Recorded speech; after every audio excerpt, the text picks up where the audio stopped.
ห้วยทรายงามหลายแค่น้องบ้านเฮาเมืองภูเขาเจ้านั้นก็งามสง่าเมืองมีตำนานที่ก้าวขานมีแก้วล้ำค่าซึ่งเป็นที่มาของคำว่าบ่อแก้วห้วยทรายเจ้าเป็นเมืองลือเรื่องดังคำเขากล่าวงามวัดจอมเขาเป็นวัดเก่ามาหลายร้อยปี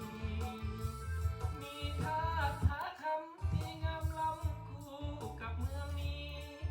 งามแท้ใส่ของวาลีมีดอนปุงเขียวงามตาเมืองห้วยทรายเอ่ยก่อนเคยเป็นเมืองน้อยเดี๋ยวนี้คอยเติบใหญ่ได้พัฒนา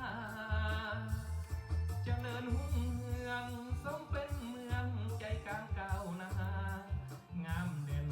ตาการตาพัฒนาขึ้นอย่างว่องไวเมืองห้วยทรายก้าวไปอย่าได้หยุดยั้งหากนำพาสร้างแนวทางสลานสองใส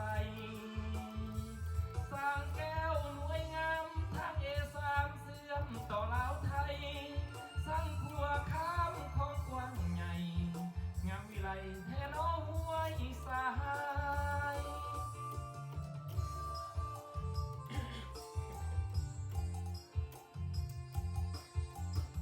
ฝากติดตามกันนะเด้อเนาะผิดพลาดเล็กน้อยกับทุกคนไปนะสมาร์ทคอมเมนต์ต้องมีที่ส่งกันใดเนาะ